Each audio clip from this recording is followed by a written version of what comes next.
कुनूत नाज़िला जो तमाम मसाइब और तमाम मुसीबतों के अंदर पढ़ी जाने वाली दुआ है, और खुसूसन आप सल्लल्लाहु अलैहि वसल्लम ने इसको नमाज के अंदर रुकू के बाद रीड किया है। लिहाजा तमाम मुसलमान भाइयों से गुजारिश है कि इसको सुने भी और इसको दूसरों को पाने की भी कोशिश करें। सलाम। अल्लाहुम्मा अहदिना फीमन हदैत वआफिना फीमन आफैत वतवल्लना फीमन तवल्लैत वबारिक लना फीमा आतैत वक़िना शर्र मा क़ज़ैत फ़इन्नका तक़ज़ी वला युक़ज़ा अलैक फ़इन्नहु ला यज़िल्लु मन वलैत वला यइज़्ज़ु मन हदैत तबारकत रब्बना वतआलैत नस्तग़फ़िरुका वनतूबु इलैक। اللهم إنا نجعلك في نحورهم ونعوذ بك من شرورهم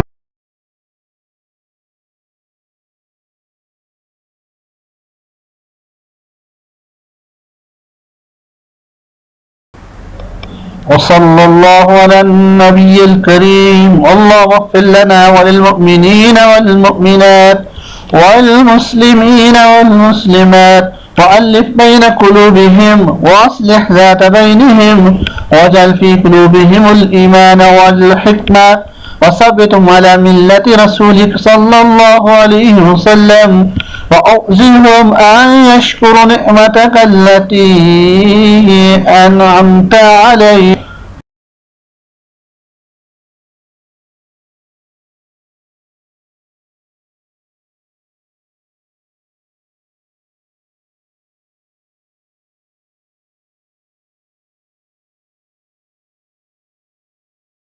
وأن يوفوا بعهدك الذي آهدتهم عليه وانصرهم على عدوك وعدوهم إله الحق سبحانك لا إله غيرك.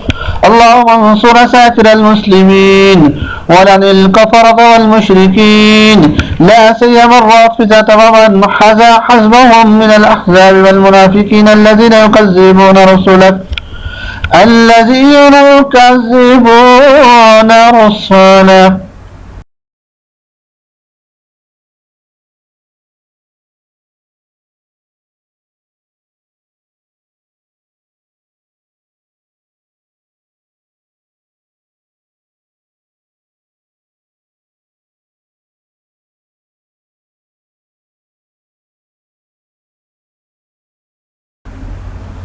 ويقاتلون أولياءك من الطلاب والعلماء والمسلمين. اللهم خالف بين كلمتهم وفرق جمعهم وشتت شملهم وزلزل أقدامهم وألق في قلوبهم الرعب وخذهم أخذ عزيز مقتدر وأنزل بهم بأسك الذي لا ترده عن القوم المجرمين. اللهم انصر من نصر دين محمد صلى الله عليه وسلم واجعلنا منهم. اللهم اخذل من خذل دين محمد صلى الله عليه وسلم ولا تجعلنا منهم ومعهم. اللهم صل على محمد كلما سكر ذاكرون وصل على محمد كلما غفل عن ذكره الغافلون.